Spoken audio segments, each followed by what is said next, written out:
So, Ayal, welcome to my podcast. Thank you so much for coming here. My pleasure. Thank you so much for having. It's an honor to have you here. I know you are actually the highest ranking in Krav Maga in the whole world, Master Yes, Level yeah, 3. yes. That's amazing. Well, somebody has to be, so happened to be me. Karma. Because it's interesting with the Krav Maga. I've just been reading up a little bit about it myself, and I'm also Jewish, and I'm really interested in Israel nowadays. So I'm spending a lot of time on my podcast here talking about Israel and anti-Semitism.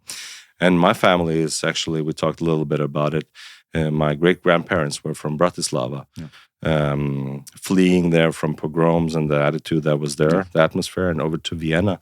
And I actually read and I talked to Tony also, who's my teacher in Krav Maga, told me that, Krav Maga originated actually from Bratislava. You can say this, yes. At least the founder was born there, or let's say lived there. He was born in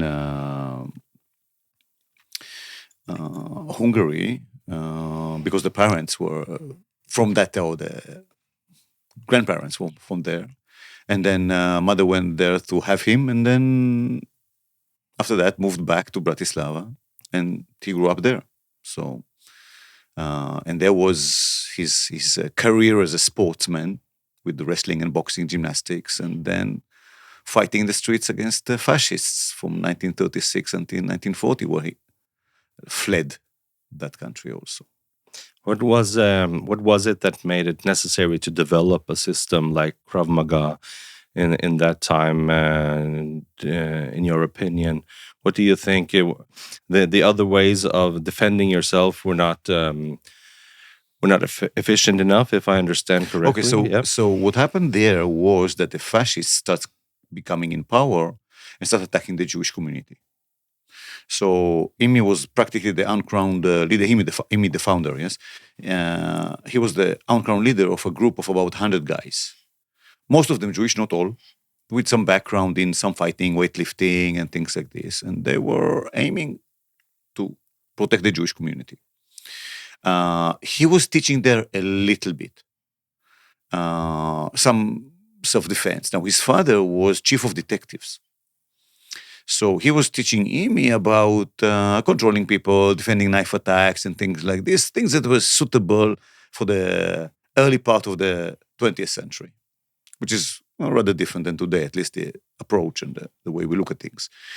And definitely not like police officers. We are civilians who aim to defend themselves. So that was his beginning. So what happened was many of the incidents were against multiple aggressors. Sometimes he said there was no opportunity, no time to punch a person twice. So many problems, so many attackers at the same time. So this was the beginning of his, let's say, self-defense career. Before that, in parallel to this, he was a champion in wrestling and boxing. Also gymnastics, but less relevant to the fighting arts. And he was really on an international level, especially in wrestling. For 10 years, from 1929 until 1939, he was a member of the Slovakian team. And he was maybe, at his weight, first three in Europe. So a lot of wins and a lot of successes. In 1940, he started going to, he was on the Pencho ship, was the last illegal immigration ship going to the Palestine area. We had a quarrel with the British. They didn't want us to go in, and they were trying to sneak in, but didn't reach Palestine. They went shipwrecked in the Aegean Sea.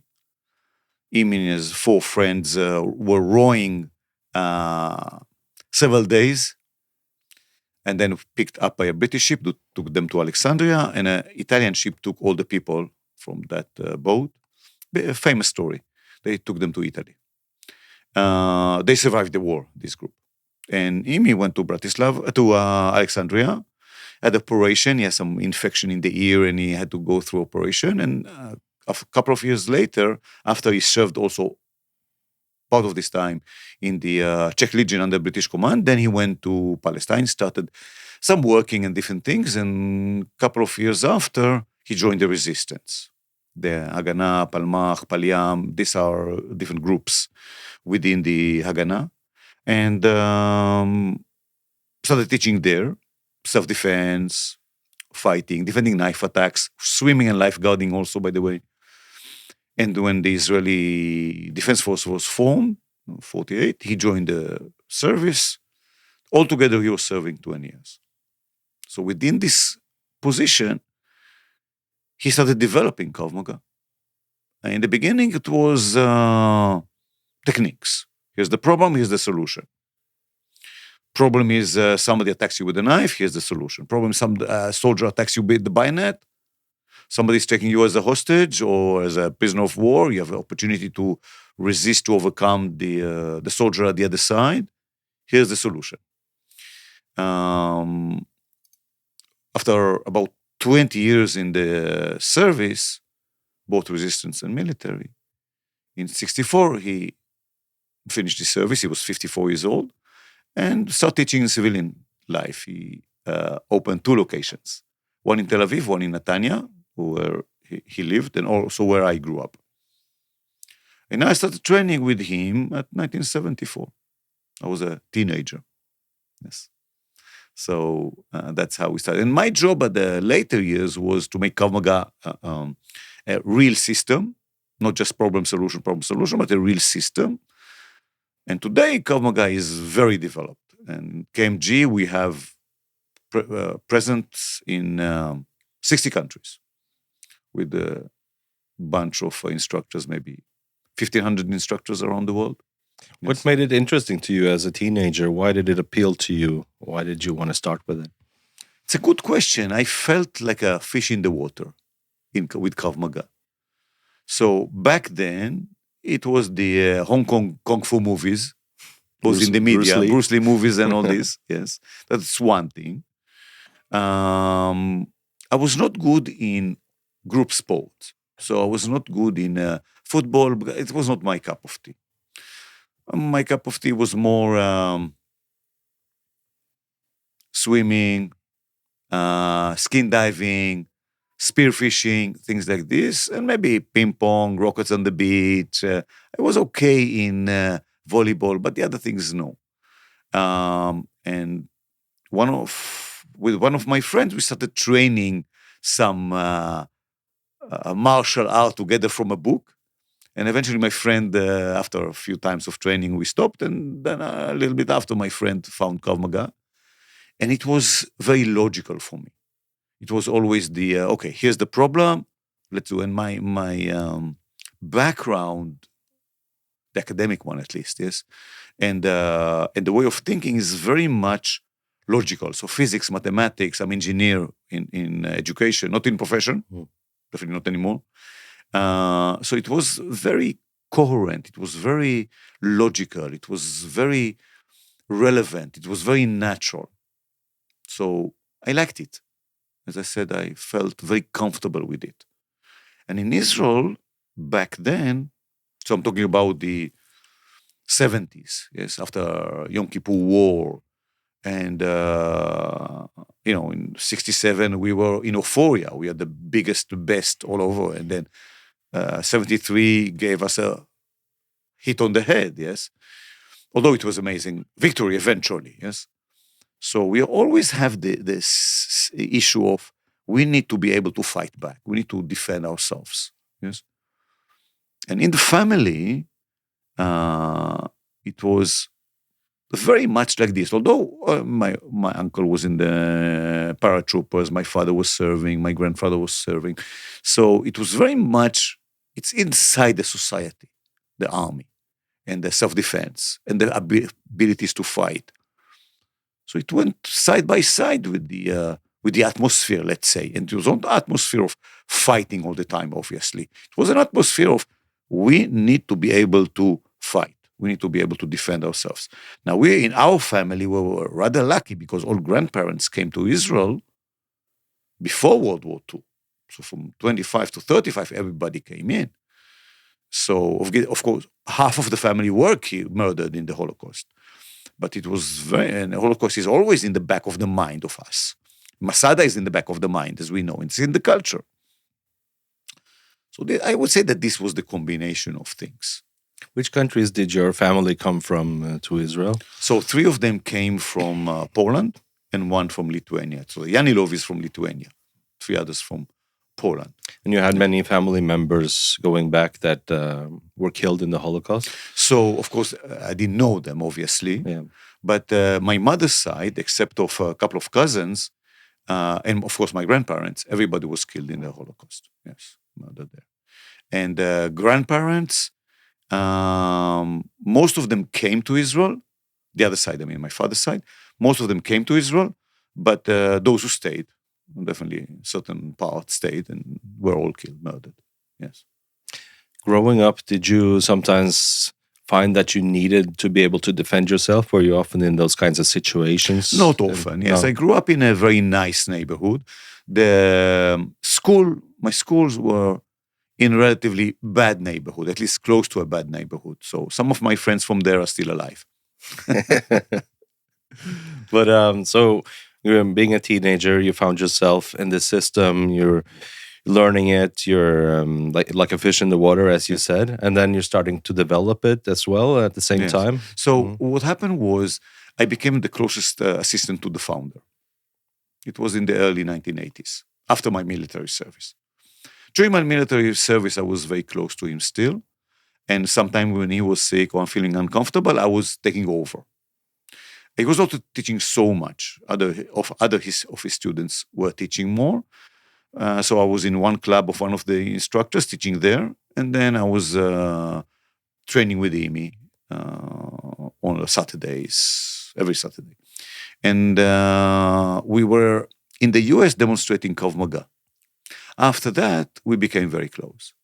So, as I said, my background was more of a systematical thinking, system thinking, engineering, and all this, and biomechanics that I also learned and studied in courses in Israel, like a coach's course, a sport coach. So I was just, again, in the right place and time to contribute to this. So I took what Imi was doing as problems and solutions, and I constructed really a system out of it. So back then, it was practically self-defense, a bit of sparring, something like this. And what we developed it to be is an integrated system. What is it now, these days, of self-defense, combatant fighting, and third-party protection. It's teaching on the physical, technical, tactical, and obviously mental level, how to prevent, avoid, de-escalate violence. And if you're not able to prevent, avoid, de-escalate, then deal with it. And you deal with it according to your position, to your role. If you're a police officer, if you're military, if you're a civilian. If you're being attacked or somebody else is being attacked, family member, friend. If it's a low level of violence or if it's a life-threatening situation. Okay, if it's a life-threatening situation, it's justified to do different things than when somebody's just shoving you or pushing you.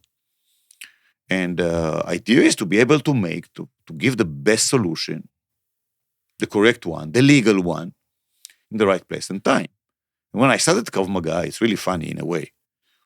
Imi took all the curriculum he had, he divided it to levels. So when I was 16, 17, I was training military techniques and police techniques because that's what we had. So in military techniques, there's a defense against the bayonet attack. Okay, who's going to attack me in a bayonet in the streets of Netanya? Although Netanya was considered a little bit with some organized crime, a little bit lightly.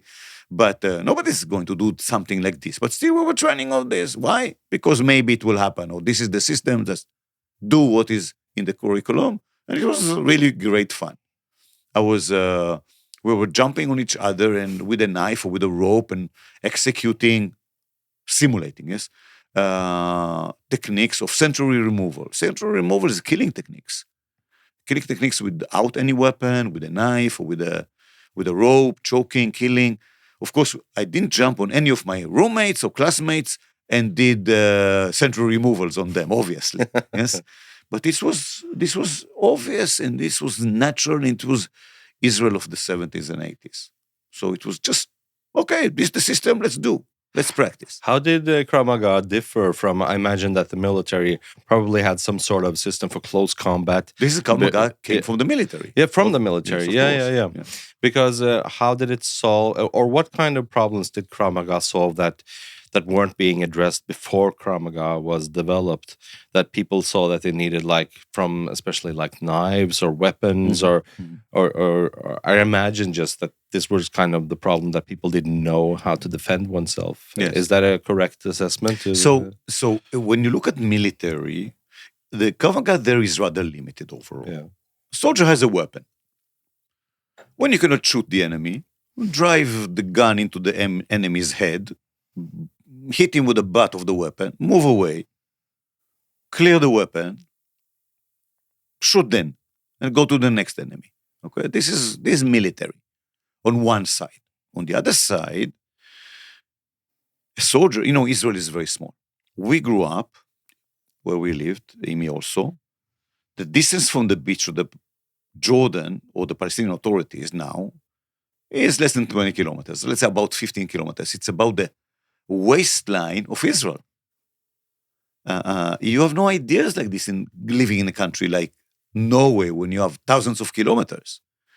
Or if you are Russian, you are fighting the Germans or the French by going back, or burning ground policy, yes? Go back.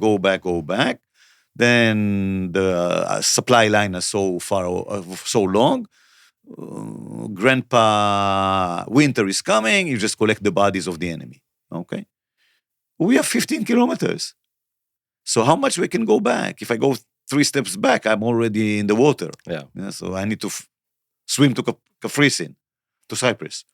So the idea of go forward, fight forward, go to enemy's territory. This is where you need to fight. The mindset of being an aggressor, being a warrior, being a fighter, being a predator type of behaving. We are doing this. So in the beginning, we also had, except of the section for the military, which is a fighting, destructive attitude with whatever you can do, whether it's with a knife, like I said, sensory removal, or with a bayonet, or you have your own knife and somebody's attacking you or whatever, trying to shoot you, what do you do at a very close range, or threatens you to take you as a prisoner of war. Except of that section, there's a section of self-defense. Why? We're such a small country, as we said. So in the weekend, the soldier will go with his girlfriend to the disco, to the restaurant. You cannot behave there like a soldier who's killing the enemy. It's somebody is trying to slap you, or maybe even stab you with a knife, because it's a criminal who's trying to attack you because some ego issue came up. Then you cannot behave like he's a terrorist or he's a soldier of the enemy. Overkill. Exactly. Mm-hmm. So then we had self-defense for the soldiers also. So these were the two parts of the system. Then came a little bit part of police work, which means control. So this is what Imi was setting. I mean, look at the techniques of today. All the basic is Imi. It's his style. It's his technique. Okay? We took it and made it much bigger, much wider in the sense of able to solve so many problems from so many angles and so many type of situations. Now, if my soldier friend is being attacked by a terrorist with a knife, I will go to the appropriate angle and shoot the terrorist, or maybe hit the terrorist with the barrel, okay, with the butt. Good enough.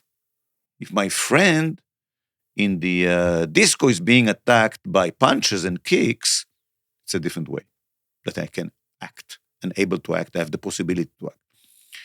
If somebody is trying to rob me with a knife, we didn't have this in the military. Who's going to rob a soldier if the soldier has a weapon in the hand?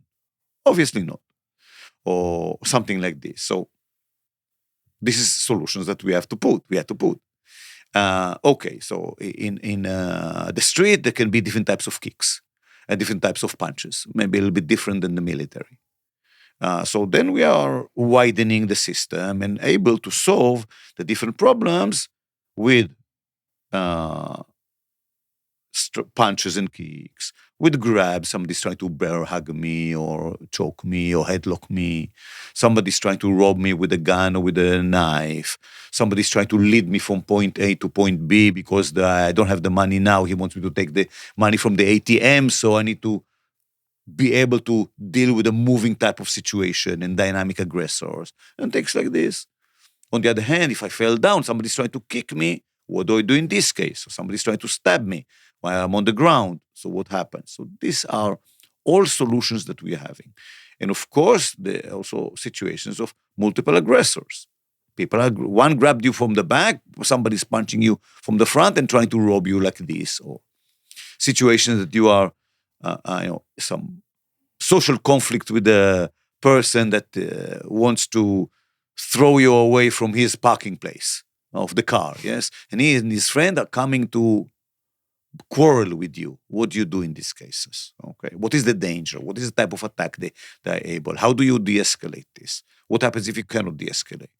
So things like this. If you're sitting in the car, somebody's trying to stab you from the outside. Okay, maybe a terrorist attack, maybe just a criminal type of action, and things like this, quarrel between the driver, road rage type of situation. What to do? Would you say that Krav Maga is the most pragmatic, the most practical kind of self-defense that is out there? That is Definitely. It is, no question right? about yeah. this. Yes. But please remember, it's all about on one hand, it's the system, what the system is saying. On the other hand, what is the instructor teaching? And by the way, we do have now a lot of fake Krav Maga, meaning no Krav Maga that they call themselves Krav Maga. Mm-hmm. Why? Because it's becoming famous.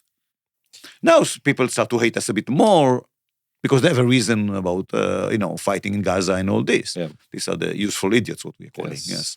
A lot of them. Very ignorant, have no idea about history, have no idea about reality. But overall, we proved with Krav Maga that it is the best system. But again, it's all about the training. So the system is a system, has the best solutions ever. How much you are training? Are you being prepared correctly? So with KMG, we have a certain way. It's the original way. And hopefully people are learning it. And we're trying to spread the word out there.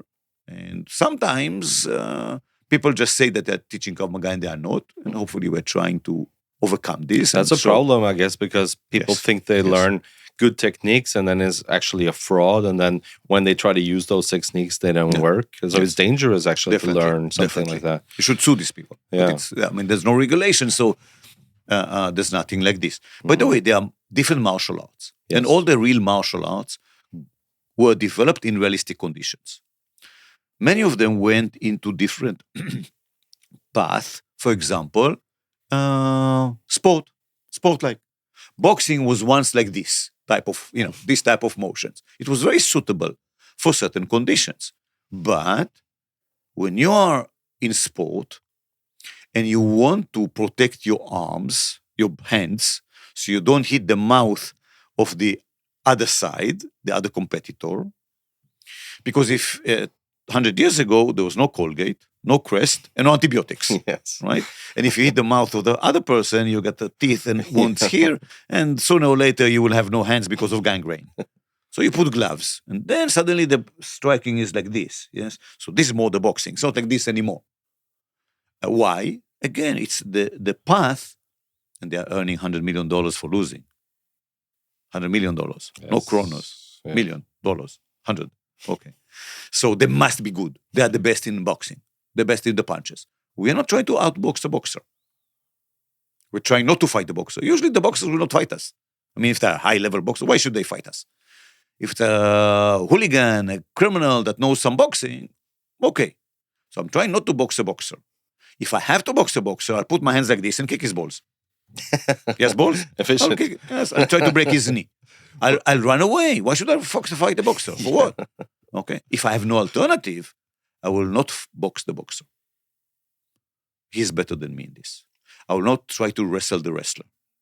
I will do what the wrestler or the boxer are not used to, where they are not good at. Okay. That's the role of Krav Maga. To give the best solution in whatever condition. Who is the enemy? What is the problem? Where's the problem coming from? What's my mental state? What is my posture? What's my angle? Yes. What's my natural response? Is that my natural response? Or this is my natural response? Based on the natural response, I'll do defend and counter. Okay. This is the idea. Because Krav Maga is about survival, right? To survive. It's about winning. Winning, yes. It's not about survival. It's about winning. Survival is part of it. Okay. So winning means that the other side will not be able, physically, mentally, to continue. That's it. Sometimes we are extremely aggressive, extremely destructive. Aggressive, I mean the mindset, yes? Pure aggression, like the lion who's eating the zebra. He doesn't care about the zebra. It's lunch. Okay? So for us, it's the same. We would like to destroy the ability of the other side, that the other side will not be able or willing to continue. Sometimes it's about making a defense and running away. Why? It's about self-defense and survival, as you say. But sometimes my new wife is getting attacked. I have only one wife, always the new one. So my wife is being attacked.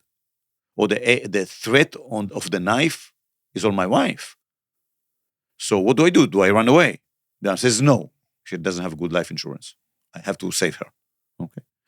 So the idea is that I'm going to sacrifice part of my safety for sure in order to defend somebody else.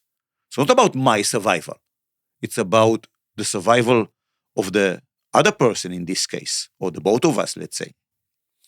So when we are doing something like this, we are always thinking about what is realistic for us.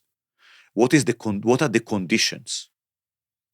In October 7th, there were hundreds of cases of people who sacrificed themselves, even sacrificed their lives, in order to save other people. Hundreds of cases. We never heard about anything like this in the world, in any type of war. It was amazing. There was many cases.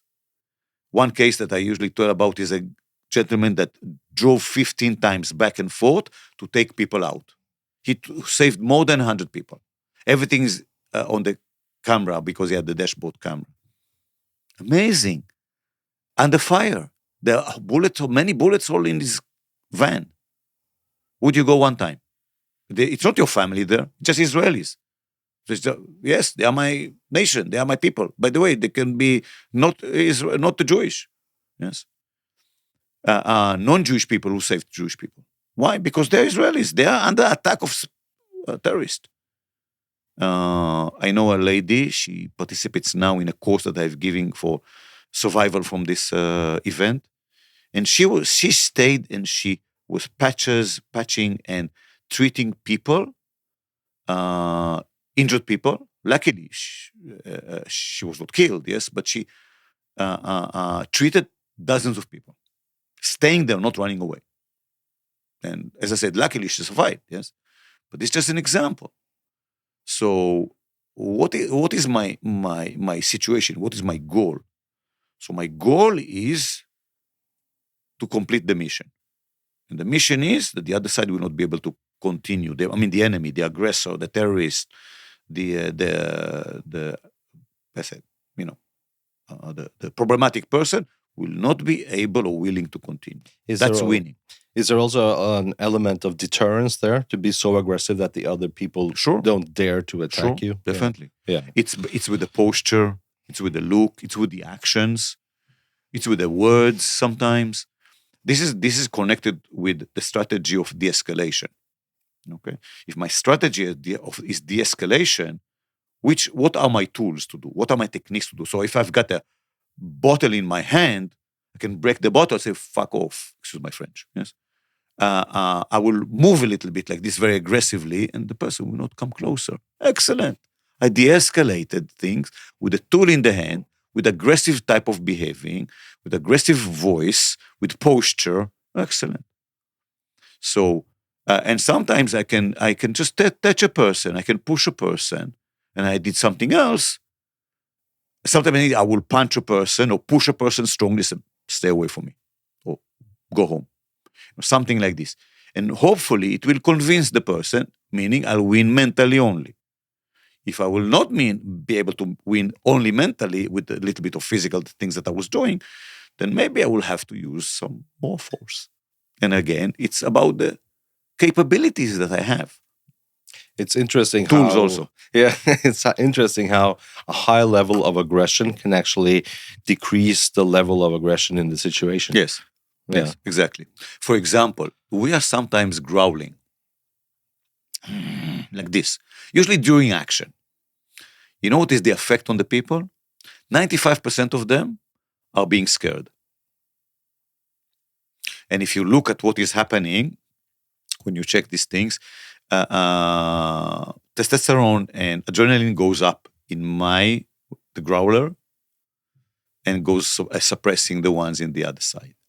Just an example. Imagine a dog growls around in front of you. What's your response? Usually this is the response, right? Exactly the same with humans. There's probably something in our genes from the animal kingdom that we inherited, right? Yes, exactly. So if we are programmed like this, let's use it. Let's push the right button. How much of the mental aspect is important in Krav Maga to have the right mindset, to be focused, to be able to be calm during stressful situations? If you're a Lamborghini, your body is the Lamborghini, and the driver, your mind is idiot, the crash will come very soon and very destructive. Okay. Or if I'm a fighter pilot and I'm in F-35, okay, the fighter pilot is the brain, right? If you think about it. So this is the mind, if a human being. So the mental aspect, you can say, is the most important thing because it's a decision maker. So yes, there is the technical and there's the tactical and definitely the physical, but who's controlling what? It's the mind, which means the mental aspect, you can say, is the most important.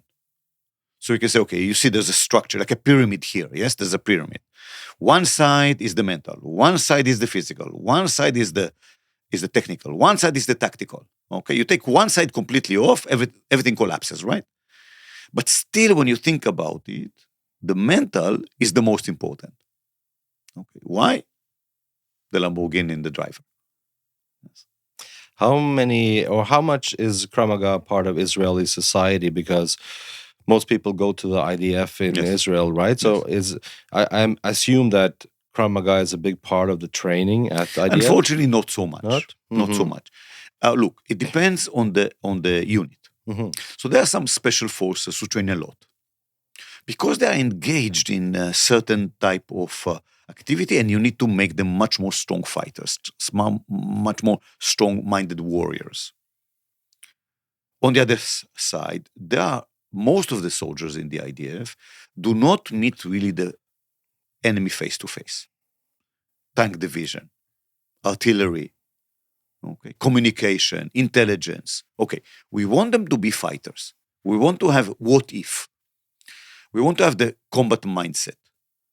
But so the basic course for the infantry, in the infantry training, that some people take only a month, maybe even less, officially should be 16 or 18 hours. Something, that's it. Hit with a weapon, defend with a weapon, dealing with somebody trying to snatch your weapon, deal with a knife attack. There's the small amount of hours, reasonable enough. Okay. And unfortunately, they don't train too much. We think from our side that it's so very important. The army doesn't have the resources. Okay. The army has its own Krav Maga instructor courses. Even usually those who are preparing the instructors are young soldiers also, like conscripts. Usually there's one officer responsible. That's it. So they're all very young people. The instructors who are going through, they're also very young people. So they will teach a certain amount of hours and that's it. And then in some units, as I said, there's much more, sometimes twice a week. Is the military version of Krav Maga different from the civilian version, you think? The essence of the technical aspect, no. Mm-hmm. So let's say if somebody is attacking you with a knife like this, do you care if it's a terrorist, criminal, or the ex-boyfriend of your current wife? You don't care about this, right? What you care about is to do the right solution in that context. okay, and not go to jail because you did too much. Don't go be in the hospital or in the morgue because you did too little. So this is really the solution. But if we say that this is a military type of situation, so maybe you have the weapon in the hand, you need to defend with a weapon. You will not use the hand in most cases. If the weapon is limited, yes, you will use the hand. Eventually, if you think about not criminals, but terrorist attack or soldier attacking you, so you are a soldier being attacked by a soldier, like a war type of anti-terrorist situation, kill, shoot, okay? So the issue is, do I have a stick in my hand as a civilian to do what the soldier is doing with his weapon? Sometimes yes. So it's the differences, except of specific things, the differences are very minor. So if somebody is trying to stab you with a spear type of, maybe a spear gun from the beach, yes? Or if a soldier is trying to, enemy soldier is trying to spear your belly with a bayonet that he was opening below his Kalashnikov or something like this, then you do the same technique. But then what is your equipment? What do you have as equipment that you can use? Would you do the difference with a weapon against the bayonet and hit the person and then reload and shoot the enemy? So you understand, first of all, there are specific subjects like weapon retention. Don't let somebody grab your weapon, something like this. And on the other side, things like sentry removals and things like this, like quiet infiltration into behind enemy lines and things like this. So this is very specific, so we don't teach this to civilians. And there is the regular Krav Maga that is only self-defense, and then the military Krav Maga, which is self-defense with a killing attitude. So overall, yes and no. The answer is. Would you say that if you just take a given street in Tel Aviv, would you say that it's a high likelihood of people in the streets knowing Krav Maga, of Israelis? Like, do a lot of people train Krav Maga in Israel? No, unfortunately, no. It used to be in the past a bit more. Because we are investing so much teaching outside Israel. So in Israel, we neglected a little bit. But of course, there are clubs in Israel. And many people learned some Krav Maga in the military. Yeah. So I would say that there is a reasonable amount of people in Israel who know Krav Maga. But sometimes even Krav Maga became a generic name. So people say, you're training Krav Maga? What Krav Maga? Boxing? Even this can be heard in the system or in the streets. So unfortunately, we neglected Israel a little bit. And sometimes in some countries, for example, in Norway, Sweden, the whole military was doing Krav Maga. Yes. Norway, we have amazing experts in Norway, really very good instructors. And so I wish I had some Norwegians in Israel teaching Krav Maga. But would you say that, what does Krav Maga mean in itself, the word Krav Maga? Also, Krav is combat or fight, and Maga is contact. So contact, combat, contact, fight. This is this. We do not use the terminology hand-to-hand combat for Krav Maga, really. It's part of the system, or face-to-face combat sometimes also was used in Israeli terminologies. So Krav Maga for us is in that sense everything.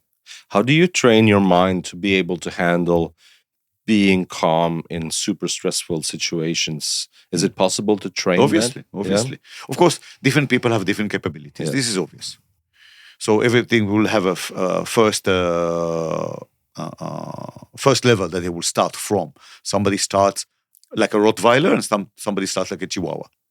So the idea is we have techniques, training methods, and practice also on the mental subject.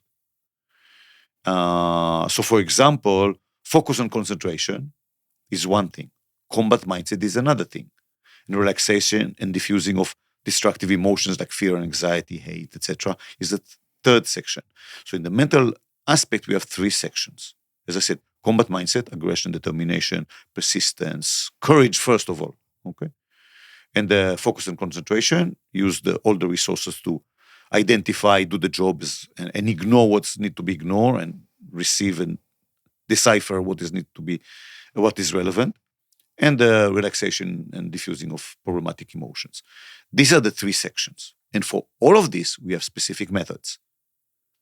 So we have specific methods and training drills that are from visualization to posture to action to sound effects like the growling and contact and all this, internal commands that are assisting us to develop the combat mindset together with the techniques, together with different training, physical training methods. Not only, but that's the idea. And same goes for the focus and concentration, which is usually done without techniques, a physical, technical Krav Maga, but also with, and then the relaxation. Are things like meditation True. and breathing techniques important? Sure. Like, Definitely. being able Yes. to calm down the mind, Yes. control your Yes. thoughts. But please remember, it's like vaccination. If I already got the disease, I cannot vaccinate myself. Vaccination is being done before. So the training methods needs to be like the technical aspect. The mental aspect is the same. I need to vaccinate myself. I need to desensitize myself. I need to prepare myself before reality hits in. So in the training, we are doing different type of, simulating reality. But the first we start with very basic techniques. So to release from a choke, or to defend a punch, or to defend a kick, or to deal with a knife threat. It's a rubber knife first. It's not a real knife first. Later it will be a blunt metal knife. But that's the beginning. And with the time, you are progressing. And you have more challenges. And the conditions will be much more realistic. So if you train on the mats, in a nice hall, warm and tidy, later we will train near the walls with some objects that are obstacles. And later we train outdoors. And later we'll train inside building and inside sort of an apartment. And then inside the bus. And then inside and outside the car. Why? We cannot have a situation that you're not used to the conditions. Because if you're not used to the condition, you're being stressed, and it's unfamiliar things. So again, if we go back to the mental aspect, it goes side by side with all the other things, the technical, tactical, and physical. And we are bringing the people up from all directions. It's not only mental. It's not only technical. If it's one, then it will collapse in reality. So it's like a synergy between all Correct. the elements going Yes. upwards. Yes. Yes. Have you ever had to use the techniques yourself in real life in dangerous situations? Or The answer is yes, yes, but not. I never had, luckily, life and death situation. Mhm. But I can say about my students, the other instructors, students, people who trained Krav Maga and saved their lives, and people who trained Krav Maga and killed terrorists without shooting. I mean, and also with shooting. People who defended the family, people who survived situations. There was a case that happened in the latest case I know of that is really extreme one is with a 10-year-old kid in Croatia that a 19 or 20-year-old man got into the school and started attacking kids and teachers. He killed 1 or 2 people, if I remember correctly, injured 4 others, something like that. Our kid, who trained Krav Maga, was fighting, defending himself, kicking back, kicking the groin, got 27 or 25 small injuries, cuts, and some stabs, but was fighting all the time. Wow. Yes, wow, really wow. He was in the hospital. He was in some bad condition for a couple of days, survived, fight it back, 10 years old. Wow. That's amazing. It's amazing, definitely. And that you can see as an example of what you were saying, like Yes. both the physical and the mindset of being Yes. 10 years old and fighting towards somebody who's twice your age. Twice your age, 3 times the weight, 5 times the power. And then also getting over 20 cuts and still fighting. Yes. Wow. Yes. That's, Amazing. that's impressive. Yes, definitely. But I want to ask you about October 7th. Yes. Do you remember where you were on October 7th that day? I was at home. Yes. So I know. I'm sorry. I was teaching in Australia. Yes. I mean, I was not at any dangerous situation, I said, at home. So I was in Australia and teaching there. And then all the messages start coming. The first message I got was from high-level instructors of ours in Russia. They heard this before we heard it with the family at home. They got already the information. Amazing. Yes. Do you remember how did it make you feel that day when you heard about these things happening? Do you remember So your in condition? the beginning, we didn't know. Yeah. And when I heard it, that what is happening, then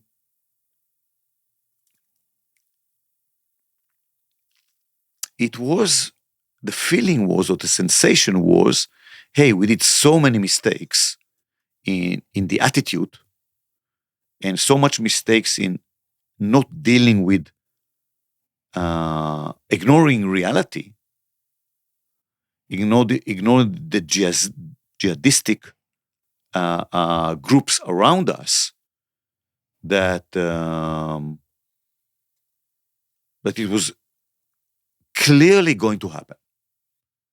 It was lucky that only Gaza happened, because imagine that it would be from the West Bank and from a Syria group, jihadistic group, and of course the Hezbollah. Imagine we would have been you need to use atomic bombs.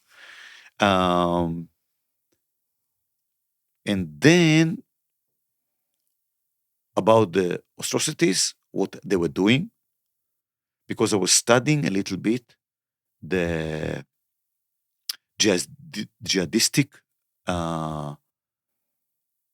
history a little, and the mentality, the tribal culture and the desert culture.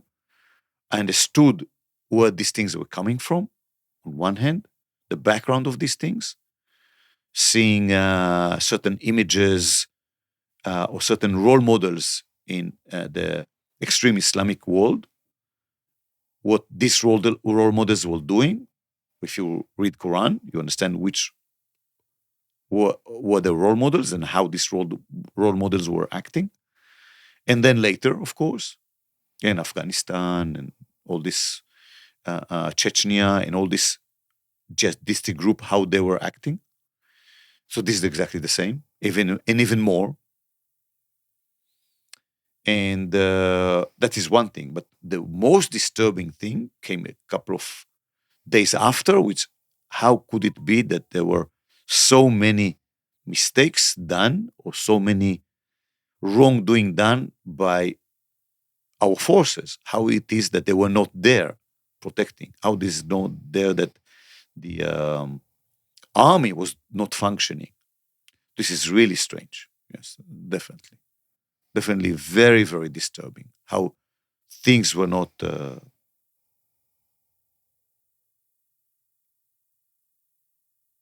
how the actions of the military were stopped or not started even because of certain conditions, certain thoughts, the certain upbringing of generals, the certain commands and decisions that they did, like taking the long rifles from the different the local units, the civilian units protecting, and few other things that really very, very disturbing.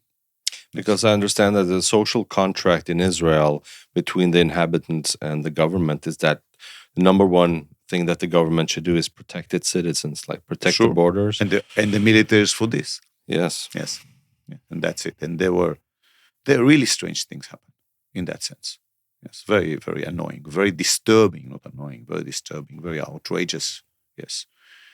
And I was brought up central left in the political side. So the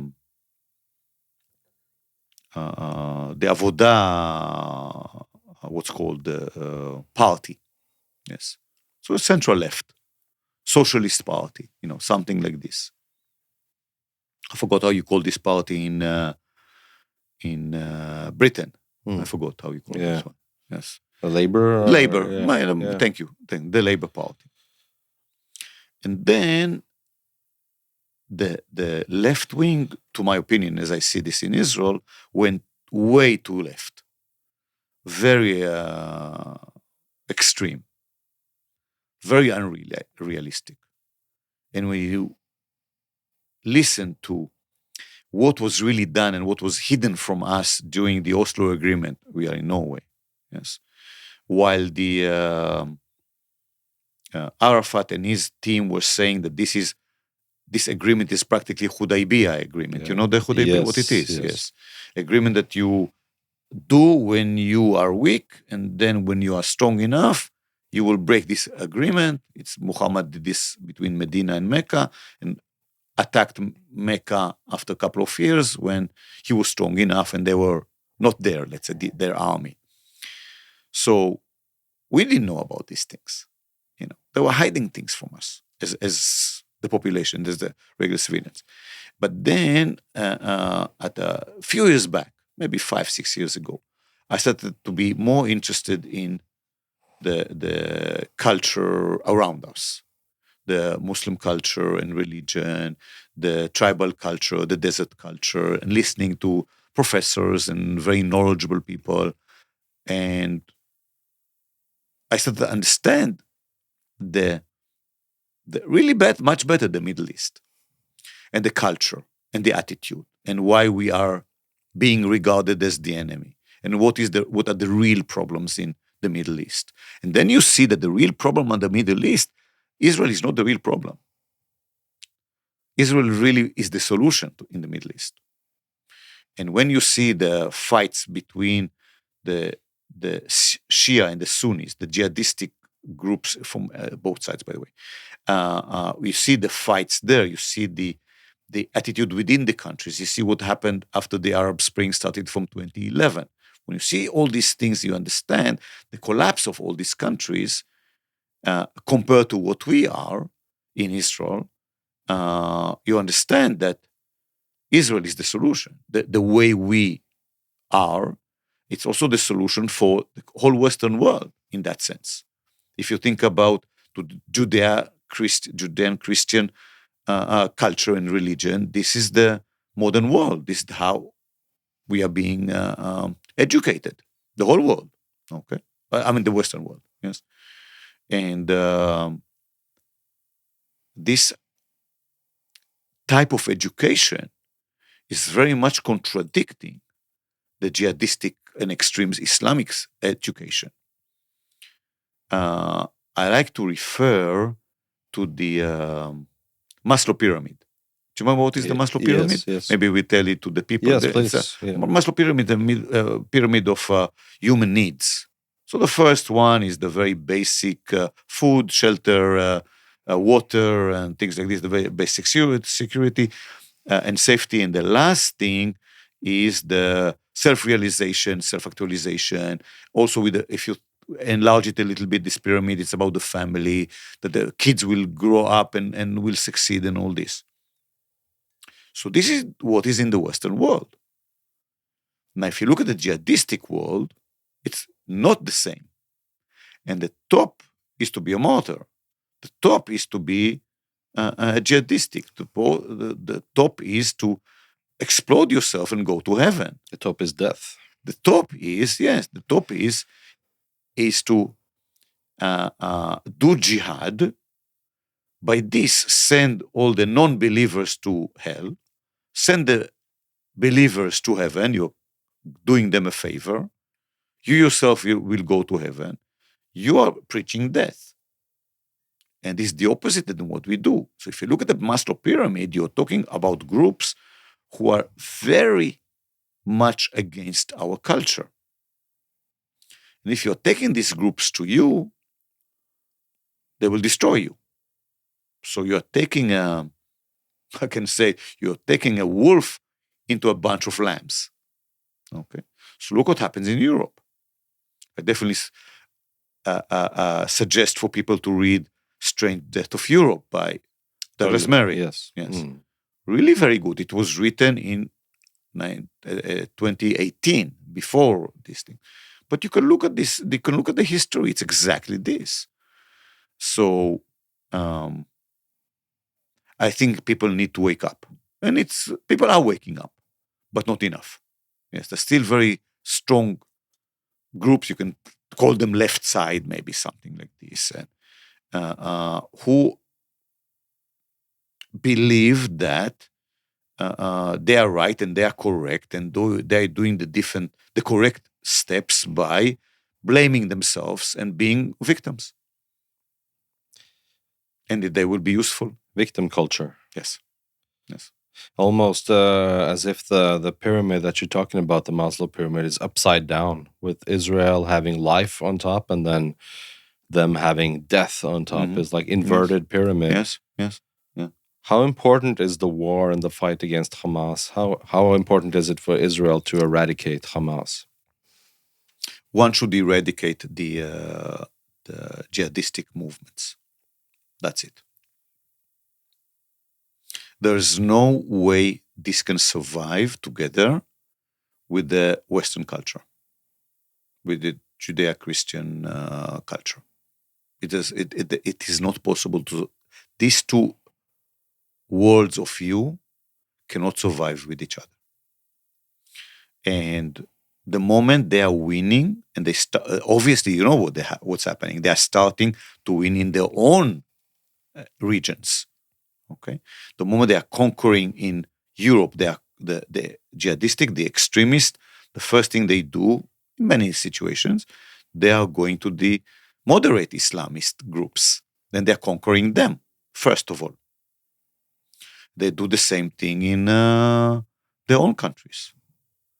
And when you have desert culture and tribal culture, and the tribes are fighting each other, you've got collapse of all these countries like Lebanon, Syria, Iraq, Tunisia, Libya, etc.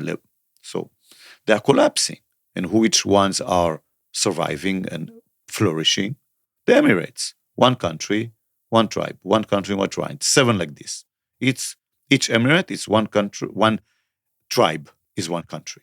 Then you survive because there's no fights in between them. And they have got amazing countries in that sense. Not because of the oil. Oil is giving them an advantage, but because of the attitude. There's no destructive fighting between them. Somebody had their very, very excellent point of view, or I'm stuttering, sorry, some word I'm missing, some vision. Vision, yeah. Yes. Amazing in that sense. And compare it to Syria. And the hypocrisy towards Israel is amazing. Why? 6.5 approximately million Syrians are refugees because of their own regime. They killed approximately 800,000 people, that regime, in their own country. 800,000. How many millions of Muslims were killed by Muslims in the past couple of decades? Millions. But everybody's talking about Israel. It's ridiculous. It's amazing hypocrisy. If you look at UNRWA compared to the other organization of the UN who's taking care of refugees, UNRWA's aim to destroy Israel practically. The other organization which is taking all the other refugees in the world, the aim is to settle the refugees somewhere. Fix them. Put them in the right place. UNRWA is the opposite. Of course, because you see also Hamas people are inside UNRWA. Obviously, it happened also 7th of October. It's very, very, very clear. But it's a group or organization that is practically not about the anti-Semitism. Of course it is also. It's about the destruction of Israel. Because if you're keeping these refugees as a profession, and you don't settle them, and you educate them to hate and to destroy Israel and the Jews, what are you going to get? You'll get jihadistic, and they will try to kill you. So how can you survive in this? Israel is the only nation, the only country in the world that is facing countries and groups that try to destroy them, to kill them all the time. Give me another country in the world like this. And I think that speaking of UNRWA, they're doing such a disfavor to the Palestinian Of people course, also, obviously. right? Because they're we spoke about victim culture. They have an interest in keeping them as victims, Of course, keeping them of as, course. and they are the only people who have their status as refugees going through generations through Generation to generations. generation. Yes. Nowhere it's like else is fourth this generation, happening. fifth generation It's now. crazy. It is crazy. And of course, we see people suffer in wars, Yes. obviously. This war, especially. If you are putting missiles in kindergartens and in hospitals, what do you want? By the way, according to international laws, this is the moment there are missiles there, the moment there's military installation inside a civilian building, it becomes a military installation. Yes. So it's justified. And Israel took so much measures, unbelievable, not to hurt civilians, moving them from side to side. Are the Russians doing the same with Ukraine? No. Did the Americans did the same with Japan? Did the British did the same with, or the Allies did the same with Germany? No. They said, we bombard Dresden or whatever. Nobody's innocent there. But with Israel, it's something different. They need to treat us differently. It's very frustrating. But on the other side, we do not want to hurt civilians that are not involved. But who is not involved when you are 5 years old and you're already a jihadistic mindset? It's horrible to say, but this young kid with jihadistic mindset, if he will not be de-agisticides, yes, or denazified, yes, that sort of, what he will do when he will grow up. And the upbringing it's, and nobody knows about this unless they're searching. Because the media is usually not talking about this. The regular media doesn't show it. So the people are ignorant about this. So it's so easy to say, okay, Israel is to be blamed. It's ridiculous. What do you think about Norway continuing to support UNRWA as one of very, very few countries doing that? Very simple. Idiots. That's as simple as that. They are just ignoring reality. They don't know about reality. I don't know what to say. It's the idea is, okay, those who are suffering should be helped. It's correct. Okay. But who is causing the suffering? UNRWA brought this part of the reasons who brought the suffering. UNRWA is keeping them refugees. If you would have treated them like all refugees in the world, they will not be refugees anymore. So the organization is keeping the organization alive. The reason they're keeping the reason for their livelihood. If they didn't have the Palestinian refugees, there was no need for UNRWA. So how outrageous it is. Yes.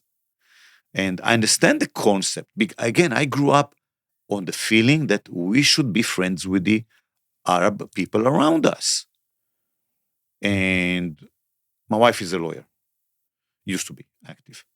And we had many clients from the Israeli Arabs, many. And the relations were really very, very good. But the problem that when the jihadistic teaching is penetrating also into the Israeli Arabs, that's really problematic. But they are not so strong, but they are getting stronger all the time, and we are trying to minimize this. I think also this time, many of the Arab Christians and Arab Muslims and Bedouins, they will see a little bit better the situation, I think. I think also 7th of October did some changes in their minds, many of their minds. So we have mixed cities. And personally, we love to go to the mixed cities and eat there, meet the people we love. Now, many Israelis are afraid. They don't trust now. Okay. And there are many ways of making jihad. Yes, jihad is not only killing. Jihad is economical jihad. There's a womb jihad to make more kids. There's a economical jihad. Yes. So sometimes I just heard a quite famous guy in Israel who's a journalist in his special forces in the past, and he's talking about a young man who was fired from his work, laid off, and he was coming to this journalist and please find me a job. I'm willing or even not to do jihad while I'm working. What do you mean work jihad when you're working? He said, yes, sometimes we are putting some damage into the building that we are building. We put some stones into the sewer, so there will be a problem. Also type of jihad. So imagine you have people from within you who are trying to hurt you. So this needs to be eradicated, this type of behavior. Okay. So we can live together. And that 20% of the citizens in Israel are Arabs. 20%. It's significant. And if you look at the amount of problems that we had with them during the existence of Israel, very minor, very small amount. So definitely you can say that we were living very good together. Here and there problems, yes, but overall, living together. And this is the Jewish state. But they have exactly the same rights as me. There's no difference. They don't go to the army, they don't, many of them. But you know that there's a Arab Muslim judge that put prime minister in jail. Israeli prime minister.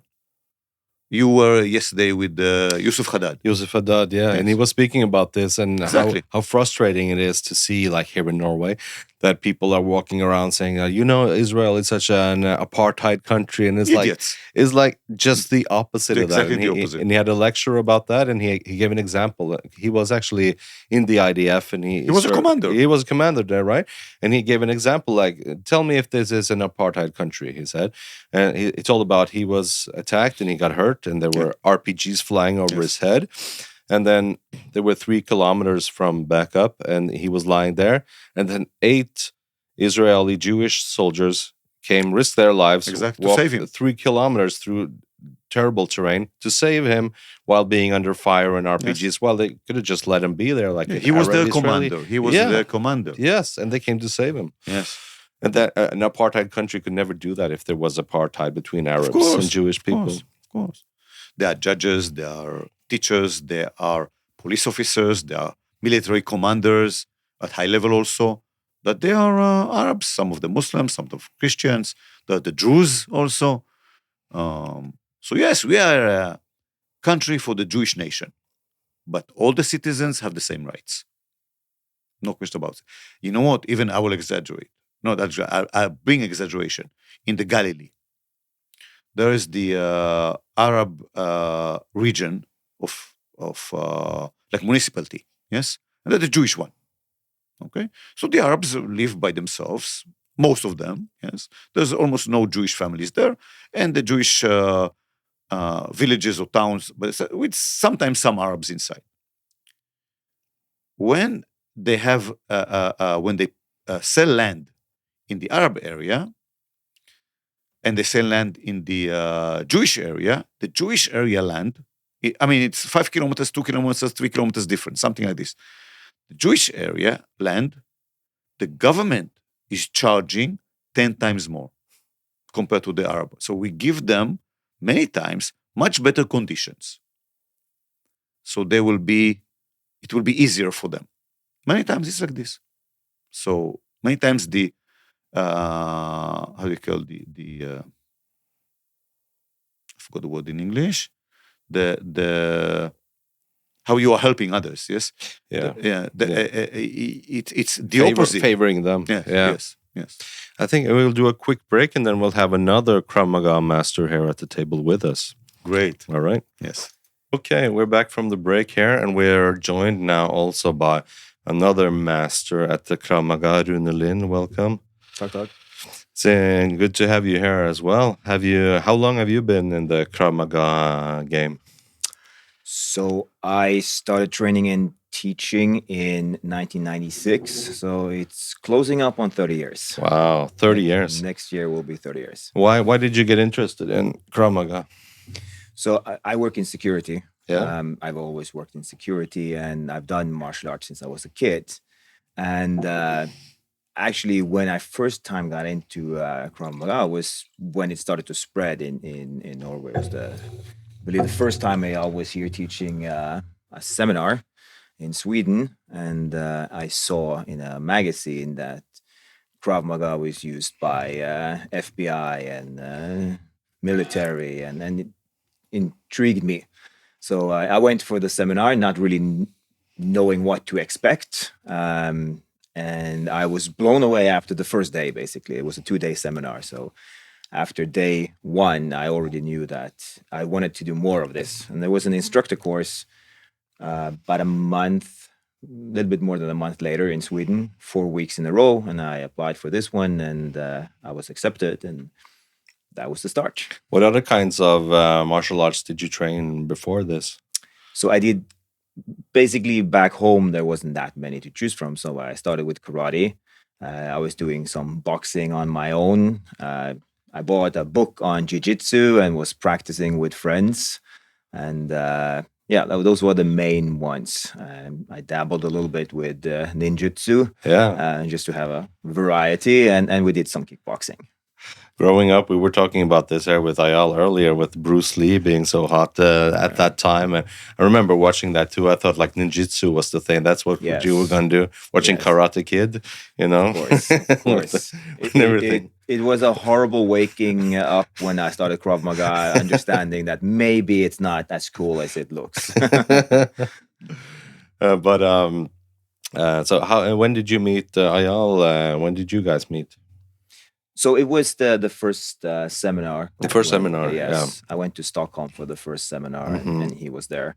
And then he was teaching the entire instructor course in April of 96. Wow.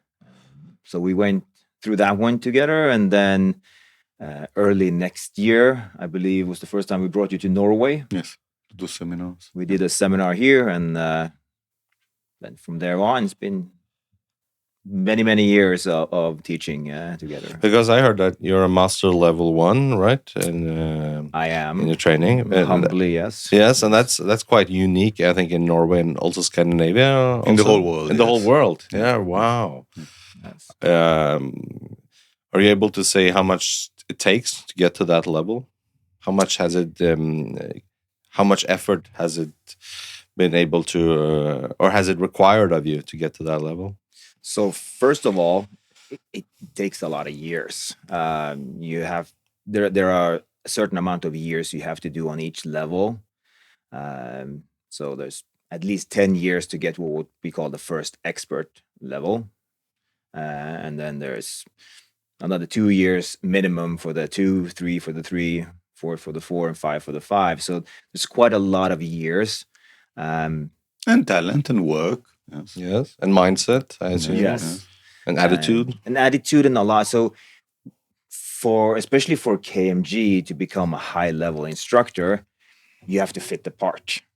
We won't accept anyone for higher levels unless they embody the spirit of the organization. Because then you become an ambassador for Krav Maga as well, being that kind of level, right?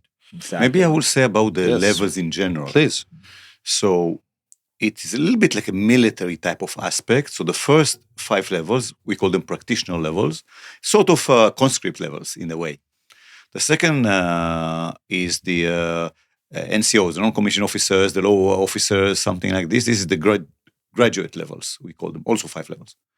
And then we have the expert levels, like the officers, okay? So these are already 15 levels. And each level has curriculum on the mental, technical, and tactical levels, also physical requirements. So some levels take half a year to reach, to acquire one level to another, to the next. And then sometimes it's 5 years to go between levels, and sometimes more. And then the last section is called master levels. We have three levels like this, and it's without curriculum. It's for the contribution, the work, the level, the mindset, as we said.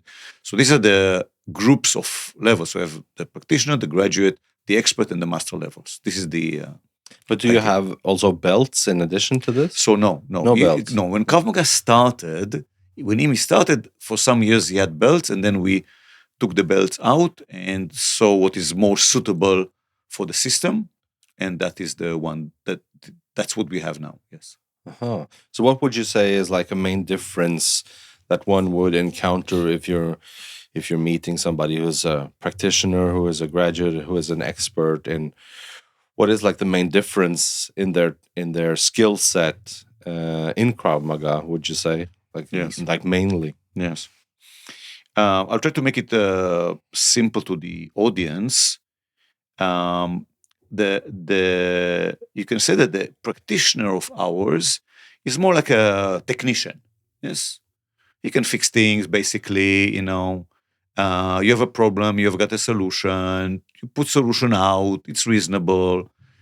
When you're in the graduate level, you're already a fighter. The mindset, the capabilities to continue, not to give up, to solve the problem efficiently more and more, and also deal with different problems. So if the initial level is more with the punches and simple knife attacks, in the graduate level, it's more complex problems, more dangerous problems, okay?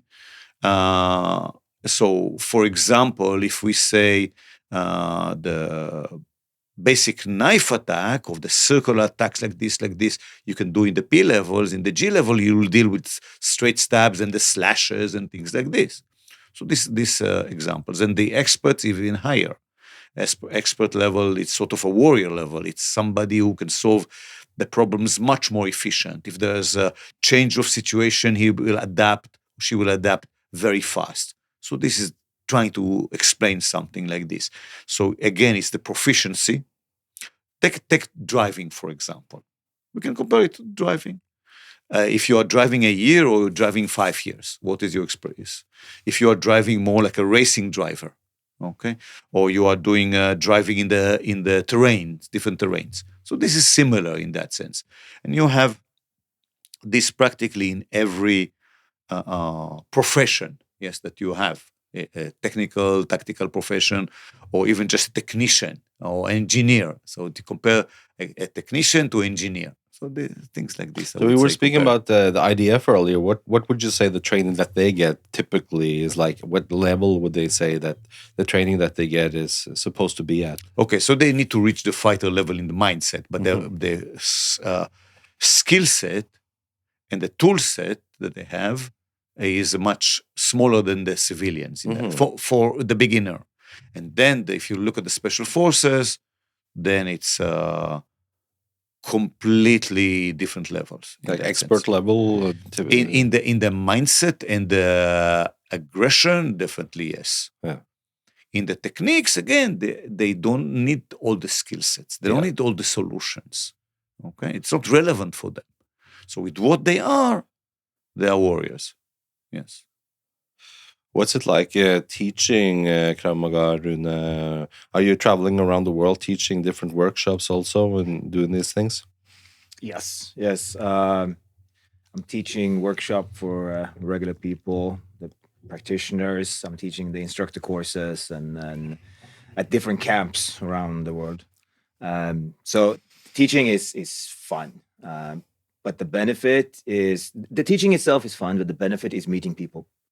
And that's really what Krav Maga has made possible for me. Traveling to Australia to train with friends down there and teach new instructors, going to South America to meet people, meeting up we have these huge camps every summer, usually in Israel. This year it will be in Italy, but meeting people from all over the world, getting together and training and working. He is very humble. Yeah. So what happens is that he got such experience during the years and so much knowledge. So in that sense, you can say knowledge and experience is power. So then he's giving this power to other people. And so people benefit from his knowledge, his experience. So he's teaching them the Krav Maga at the highest level. That's the idea. I kind of think of Krav Maga, a lot of people in a lot of businesses and everywhere people are teaching like this first aid help with the heart compressions and everything to be able to save lives when it's possible and when it's required of you. I think of Krav Maga as almost the same thing. Like it's about saving lives when you're in a position, either your own life or somebody else's life. Do you think of it that way also? Is that a good analogy for Krav Definitely. Maga? Yeah. Saving life, but also improving lives. Let's say you have a work which is there's a risk you might get injured. So if you go to work every day and you feel scared, unsecure, your life. Annoying boss. Yeah, you can use some Krav Maga. So basically, your life is not going to be as nice and comfortable as it can be. So if you are trained to deal with the problems that you might face, you feel more secure. Your everyday life will improve. So it's not necessarily just about saving lives, but also improving life. Would you say that, like for somebody to reach an expert level, let's say in Krav Maga, would you say that also requires to have a certain mentality and attitude and what kind of person you are? Yes, definitely. So one thing is trying to create this warrior mentality that we are working on, which, like Eyal said earlier, we start on different levels. Yes. So for some people, the journey is just longer. For some people, it's a shorter journey. Some people might never reach it. Expert level in Krav Maga is not necessarily for everyone. Mm-hmm. What would you say, like, what does it take when you're speaking about not for everyone or not being able to get there? What do you think are some of those key characteristics that you have to be able to reach that as a person or as an attitude? Confidence, which we can teach you. You have to be able to be taught. If you are open to somebody teaching you the way, then we have the skills and we have the way forward and how to teach you it. But if you're not open to it, if you're closed-minded, think you have a better solution, then probably you're not going to succeed in the long run. Any successful person will have a teacher. So being humble, I guess, is a big part of it too, right? Yes. Yes. You'll get part of the way by being cocky. Yeah. But at a certain point you will meet the limit. What is a warrior mindset? What is that? Short, never give up. Don't give up. Whatever happens in life, things will be thrown at you. Don't sit down and become a victim. In a fight, punches will be thrown at you. Unless you're knocked out, you keep fighting. So it's that never ever give up. How can you train that attitude in yourself? Through drills where you experience success. I mean, we have to put you. We have to give failure. You and failure. Exactly. We have to put you in a situation where we give you the tools, and then we have to allow you to experience how to use those tools, and sometimes fail. It's kind of, if you want to become strong in bench press, you have to do bench pressing at a weight which is almost like you're failing. And if you every now and then you fail that bench press, basically you're going to get stronger. If you're training way too light, you'll never progress. If you're training way too hard, probably you'll get injured and not progress. So with us, it's the same. Whatever we are expecting you to do, we always need, as the instructor, to see what's your level now. How can we move you an inch today? Because that's a kilometer in a couple of years. How much is physical fitness and stamina important in Krav Maga in relation to the mental attitude? Like say if you are in a dangerous situation and you meet some guy who's like a huge bodybuilder and you're like more a normal build, how much would you say that these things outweigh each other, having a huge physique rather than technique of the Krav Maga? How important is that? So basically within the system, we are teaching physical, mental, tactical, technical. So we have techniques that are built to work on for smaller people against bigger people. Mm-hmm. So we are working on what we call instinctive reaction. So if you're being choked, instinctive reaction is to go to the threat. Yes. So we're saying, okay, how can we build on this instinctive reaction, make it stronger so that a weaker person, smaller person, still can perform against the bigger one?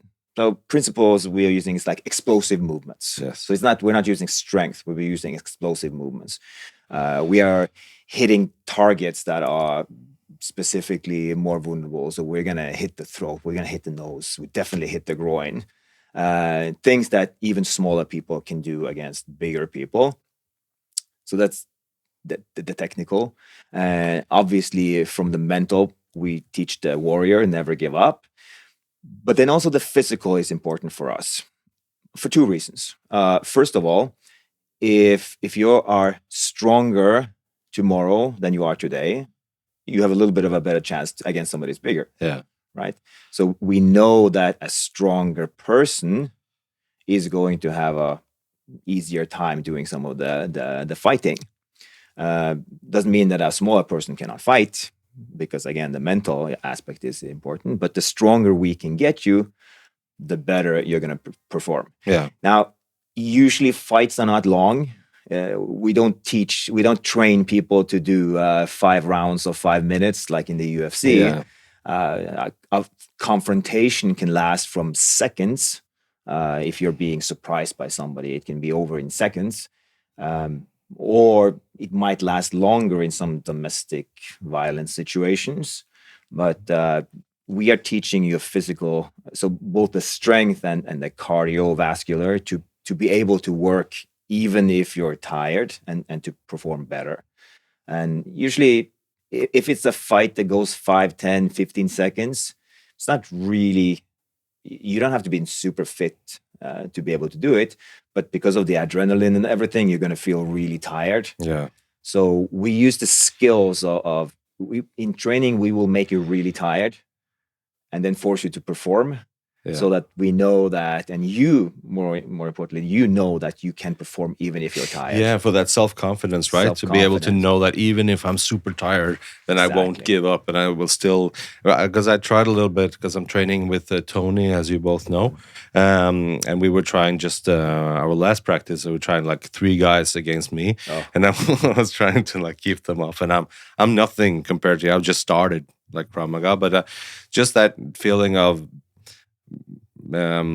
having done that, having a little bit of experience, knowing what it's like with 3 opponents, like somebody's punching you from the left and the right. I think that is so important, because I was so just done, I no more energy in the muscles doing that, because you're so overwhelmed, like probably, as you say, an adrenaline. But I think that just having done that is an important experience. Yeah. It's a stress response, which is depleting you from your energy when you're less experienced. Yeah. And we have the stress response, what we call FFF, fight, flight, freeze, although there are more responses, but this is very common. People know about FFF, right? The fight, flight, freeze. And the issue is like this, that we are having stress responses because of 3 types of actions, 3 types of surroundings. One is the physical survival, which means you are being attacked physically. Then there's a stress response. So adrenaline inside the system and mental aspects that are thoughts and emotions, and physical aspects that are actions and body, like sweat and heart rate, etc. This type of stress response is also happening, the same thing, that the mental emotions and feelings and thoughts and physical and somatic, 2 and 2, are happening also in social aspects of stress. So somebody is shouting at you, somebody is criticizing you, the boss is calling you. Okay, the boss is behaving towards you badly. The other employees at work or parallel to you, above you, below you, doesn't matter. They behave in a certain way that you feel threatened by it. So these are all social sort of stressors. And the stressors are creating exactly the same thing in the human body, okay, and the human mind. And then there are the logical, cognitive stressors. For example, so many missions, so many deadlines, okay, so many phone calls and messages and emails at the same time. At work you are, and then the wife is calling you. What's happening with the insurance of the dog or the car? What happens with the kids? So these stressors are creating exactly the same response. So if you know how to deal with stress, we're giving courses for managers, for example, teaching them how to deal with stress, understand stress. What are the stressors? What are the reactions? What are your reactions? And then we're using the body to understand it better and to deal with it. And then you can project the skills that you got to deal with the stressors and from the physical aspect into the social and the cognitive aspects. Okay, so these are examples how it is improving your well-being.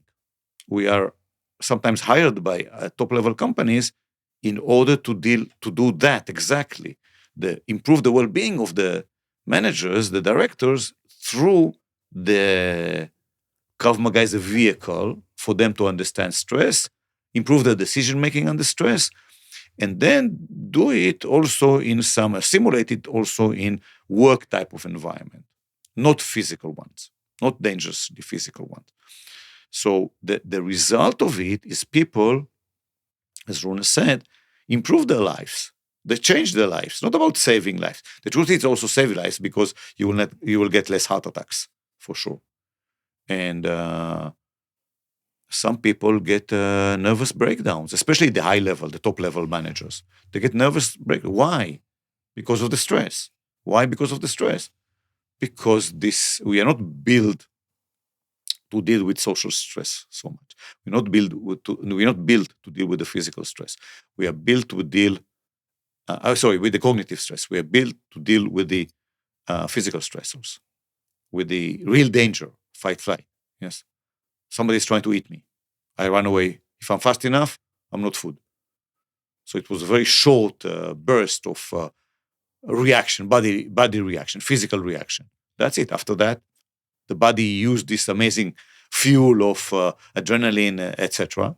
And then body's okay. If you're sitting and you're stressed and you've got all this adrenaline and other hormones in the system, they're killing you from the inside.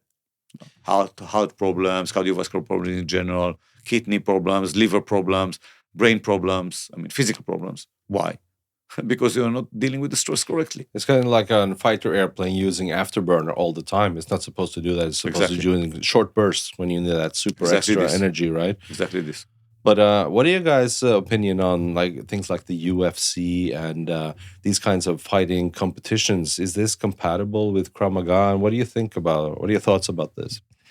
So the good thing about them is that they got fighting to be more realistic. Mm-hmm. So if you back in the days before it came, everyone was the boxer said that they would win, the wrestler said that they would win, the karate person would say that they would win. Obviously, with the UFC, there were no rules in the beginning. Now there are more rules, but in the beginning there were no rules, so we could see what actually worked. So in a sense, that's good, and it's bringing people to more efficient training. For us, because self-defense is not necessarily about the fight itself; it's about avoiding. And you very rarely you see UFC fighters going in try to talk their way out of the problem in the ring. Yeah. So it's very good training, but for us, it's just a very small fraction of what we do. And I train MMA fighters. I teach MMA also. So they're very good at what they do. But if you throw in multiple attackers, if you throw in weapons, if you throw in the street, hard surfaces, if you throw in having to defend somebody else because your friend is there or your daughter is there, trying to talk your way out of a problem, recognizing when the problem starts, what we call a spiral of violence, basically two people arguing, trying to get out from that spiral before it becomes a fight. All of these things are not something that the UFC does. So it's really good on that small surface, but Krav Maga is just so much more. Do you have Krav Maga practitioners in the UFC having that as a base for fighting in the UFC? There wouldn't be. There was back in early days. There was an Israeli person fighting who had probably background from Krav Maga. We've definitely had Krav Maga people fighting in the ring, but they would have extra training specifically on the subject that they would do. Not that they couldn't fight with what we teach them. It's just that they need more. They need to specialize in that. Yeah, because that kind of fighting would only be like a tiny little part of what the Krav Maga universe is about, right? Exactly. About all these other things that you were mentioning. We are doing quite a lot of it also, because it does instill that confidence in that you can fight. And probably that warrior mindset that you were talking about, that would probably make itself very valid in that kind of situation, to never give up, right? Yes. The goal of the sports person in the ring is to win according to certain rules. Our goal is to win according to the situation. And winning, as we said, can be defense and run away. So the major goal is the type of game that we play is not exactly compatible. Now, imagine I'm grappled with somebody on the ground, and this somebody is trying to take a knife from his pocket and stab me. Okay. Now, if you teach this to a UFC fighter, what to do, he will be a very good fighter. With this one also, obviously. But usually he's not training on this. Now, if somebody is trying to grapple with me on the ground, and I'm low here, below the person, he's above me, and I feel in danger, I'll try to take his eye out. And this is not something that they should be doing or practicing. If a UFC fighter will train also taking the eyes out and also biting the face, he's practically doing Krav Maga more. He's not in the line of the UFC, he's in the line of the Krav Maga. So, as we said before, the boxer is best in boxing. The grappler, the UFC fighter is the best in that media, in that regime, that way. So whatever they do very well. They give good punches, they give good kicks. It's not only about that. And so because one, we have different goals, and two, we have different rules, or we don't have rules, then it's, as I said, it's not exactly compatible. Yes? So it's a little bit sometimes parallel or opposite lines even, completely.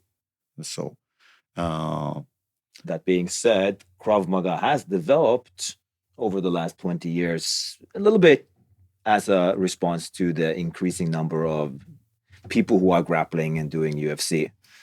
Because it's always a developing system. Yeah, we're always looking at ways of improving. And what is the problem? Now the problems are more people in the street who know how to grapple. Yes. Even if they were just watching UFC and not even training, they are much better now than they used to be before with the grappling. Maybe there were Americans who were grapplers, the Greeks were grapplers, the Japanese were grapplers, but nobody else was grappling, almost. Now there are more. So we need to deal with this because this is the enemy, or let's say the rival, the aggressors, the criminals who sometimes train with this. So we need to give the answers to that one. Would you say that it's like if you're an expert level in Krav Maga and then you've drilled so many times on surviving at whatever cost, right? Like if you're in a situation, life and death situation, and your reflexes is to go for the eyes and just do whatever damage you can do. Like I would just imagine just being in the ring there and then having those kinds of reflexes would be so dangerous towards the opponent because suddenly his eyes is like gouged out. Like how are you able to control that when you drill that so many times in that heat of the moment, being able to choose consciously what you're going to do and how you're going to react to the opponent in what like most people probably would experience as a life and death situation? So we teach from the very beginning, we teach people to react according to the threat, but also to adjust the amount of violence. Yes. Because there's this saying that it's better to be judged by a certain amount of people than to be carried by some people. But we don't want to train our people to go to jail. Yeah. Because that's also self-defense, to prevent going to jail. Yes. So from the very beginning, we are working on controlling aggression. We like to say that we have controlled aggression. We need to turn on the aggression as the warrior mindset when you need it. And people need to train on it, but also to turn off the aggression at the correct time. We need to identify when is there a threat anymore. When's the threat over? So somebody attacks you with a punch. Legally in Norway, if somebody attacks you with a punch, you can defend yourself using the same amount of violence. Proportional. Yes. So you can punch him back. You punch him back, he falls to the ground. Now suddenly it's no longer you can jump and kick on him. Yeah. If you can run away. So the law requires you to use the minimal amount of force or the less lethal tool that you can. So if you have the option of running away, then you have to use the option of running away. So we train the students from the very beginning on this. We train them on how much can they punch and kick somebody, when should they stop, when should they go search for something to hide behind, when should they run away, what tools to use at a certain point. So from the very beginning, they're trained in this. So even if somebody were to go into the ring, I don't think that would be a huge problem. Yeah, because this is probably, I don't know, but I'm just have my theories in my head, like seeing that this is probably a difference between perhaps the military version and the civilian version, because the civilian version is like probably minimum amount of force necessary, while it's perhaps in a military or a war situation, like maximum deterrence, maximum damage at the shortest amount of time. Would you say that there's a difference in your response in those two kinds of situations, like in peacetime or in wartime? Sure. Overall, with the military, when you think about military type of situation, not peacekeeping, peace enforcing, but military, really war type or terrorist type of situation, usually you're working on 0 or 1. Either you don't attack, you don't do anything, or you destroy. Yes. That's it. There's nothing like this in civilian life almost at all. So if you're at civilian life, it's 0, meaning talk to the person. For the military, there's no talking. Okay. Yes, sometimes, yes. Stop. Stay. Raise your hands. Drop the weapon you have. If he doesn't, then you're shooting him. Okay. And parallel things with the Krav Maga. I mean. Yeah. And so this is what they have. Either they talk to a person or they shoot him. Okay. With Krav Maga, it's the talking, it's the pushing, it's the punching, it's the kicking, it's using common objects, etc., etc. And as Rune rightly said, do the minimum that is possible, but that you need to do, and don't exceed the force that is allowed for you to do. So this thing. And the military,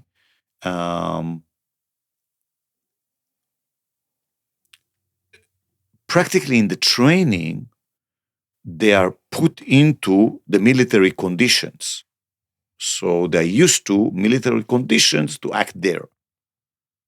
And if it's something civilian type, so they should be differentiating this also. Yes, I assume they have to adjust their mindset if they've been to a war zone for like a couple of years, and then having that kind of 0 and 1 mentality, and then going back into civilian life. Not easy. And then they experience some kind of violence, and then being able to tune that down. Yes. In Israel, it's not so difficult for most people. Yeah. The reason is they are going to civil life so often. Yeah. Now it's a bit wartime, it's a bit difficult, it's the longest war we ever had. But usually the soldier will do training and not will be in a war, maybe do some operations. Most of the soldiers are not operating under life-threatening conditions. Only small parts of the infantry and the special forces, but still. So you go, and then in the weekend you're at home. So you are used to on, off all the time. So it's reasonable. Now there could be more people with PTSD, more people with this type of very destructive mindset, and hopefully They will know what to do. But also, please remember, they grew up in a regular society, most of them. So they got in the military only at the age of 18, 19. So until that age, they were behaving as a civilized human being. Yeah, so they didn't grow up in an environment that they had to use knives to cut the throat of chicken, most of them, chicken or lamb or cow or human being.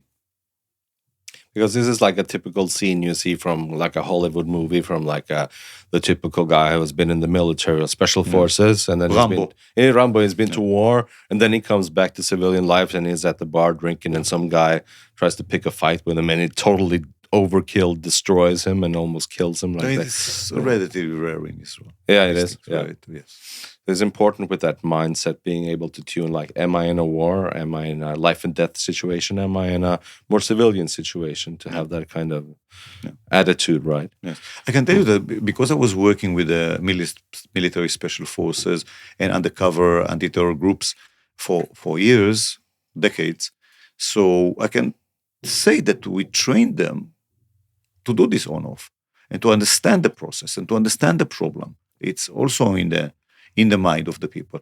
We do have in Israel too much of a progressive high court, Supreme Court.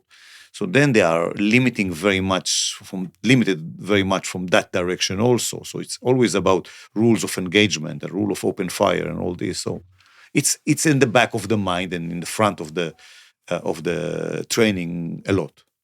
Yes. Rune, what do you think about Norway these days and our reaction to what's happening in Israel and Gaza and this whole this attitude towards Israel here in Norway? What are your thoughts about that? I think Norwegians in general are very nice people. I think we're a bit naive. I'm sure we can say we're a bit naive. We haven't, I mean, it's the generation that went to war is soon to be dead, most of them.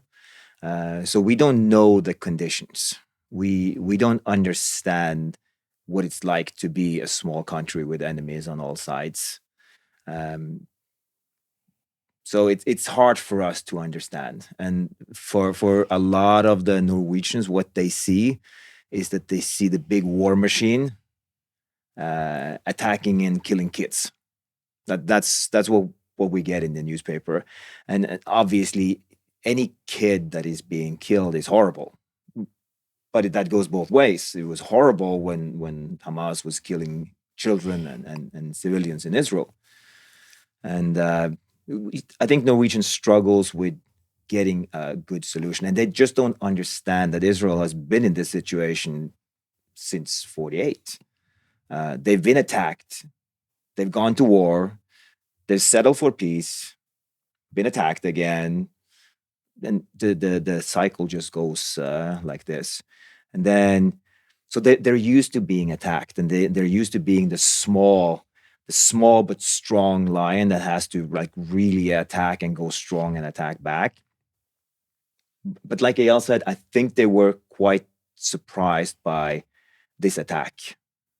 And I'm sure that the severity of the attack when they were attacked by the terrorists just triggered that sense of this cannot go on. We cannot lose anymore. We have to fight back, and this time we have to do it proper.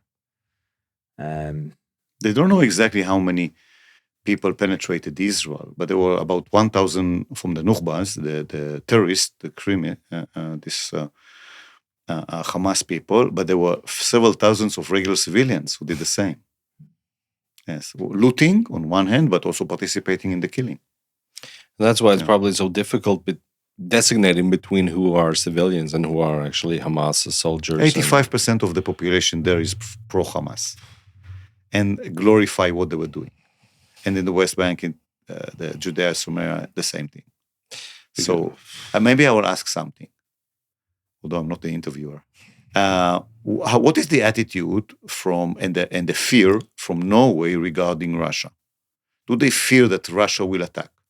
What's happening now in I think in there's Norway. I think there's a certain sense of that. I don't think it's communicated very overtly and directly, but I don't think Russia will attack. No, I don't personally. think so either. But what is the feeling here? What the feeling of what will be for us? Are we going to be in war? Is this something in the population? I don't think most people think we're going to be in a war. I think I think that most people think that it's an ominous situation. We're seeing them having their ships having destroying certain parts of the infrastructure. People think that it's Russia doing all these things with the cables all the time, with the communication cables. You have this feeling of sabotage, and of course they're a huge country, and I think people are scared. So I think that what Russia is doing towards Norwegian citizens is raising the level of fear in general, right? So everybody has a little bit more tense feelings towards Russia and what's going on. Then you see that also in other countries like Sweden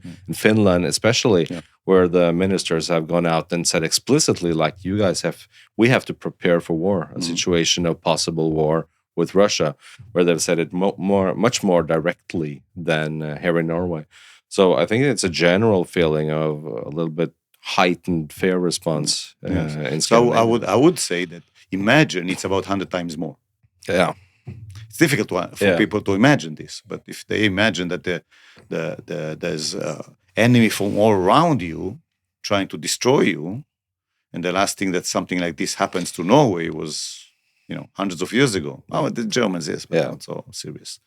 The Germans were not trying to destroy you, right? Just kill the Jews. Yeah, exactly. They just penetrated here and did nothing much. And Sweden was neutral, as if, yes. And Finland was fighting the Russians. So they didn't really have any war, but maybe 500 years ago we had some things, 400 years ago. So it's very far from the guys here to understand this. Maybe understanding, also it's not in the media here, the number of rapes done by foreigners also. So it's also some things that are hidden and deliberately, obviously. Political correctness, right? Yes. Horrible. It's just hiding the reality from the people. And so practically people are being kept ignorant and very far away from reality. So then actions are not being done. And then, like we said, Strange Jet of Europe by Douglas Murray and all that phenomenon is huge mistakes are being done in that sense. Yeah, I think we're living in our own little safe bubble here in Norway and Scandinavia. And I think it's immoral of us here in Norway to judge what is happening, what Israel has to do living in that kind of neighborhood. Where if people would just zoom out a little bit from the map and just see all these huge states having an antagonistic approach to Israel with Iran, especially, like when they have this doomsday clock in Tehran, counting down the days till they can destroy Israel. Like having those kinds of neighbors, like we have no idea what that is like. And I think that most people are. So we're talking about humility just now, and I think we need to have more humility in Norway for what other countries have to do in their situation to survive, and also deterrence, as we were talking about. Isn't that a totally different kind of mindset that you have to have in the Middle East to deter your neighbors who only understand force as a language? Definitely. Yeah. Yes. And if we think about the desert culture, so the other tribe is the enemy. I need to be very strong. So either I attack the enemy, or I'm strong enough that the enemy doesn't attack me. Always. It's always. That's the issue. Always. It's not like you can put down your weapon for a moment. And show humility, like we can be friends, everybody. I put my weapon down first, right? And then you put your weapon, you will be shot. Of course. Yes. It's like upside down from what we're assuming here. Yes. Our Prime Minister, Golda Meir, female, one of the first female prime ministers anywhere in the world, said, and she was not the only one, but said that if the Arabs will put the weapon down, we will have peace. And if we will put the weapon down, we will not be. Yes. I think that's important for us to remember. And I want to thank you, Eyal and Rune, for coming here and speaking with me, and thank you for your time. And it was very interesting talk, and I'm so happy to have met you guys. And Pleasure. And I'm Israel Chai. Yes. Thank you so much for your efforts and spreading the good messages.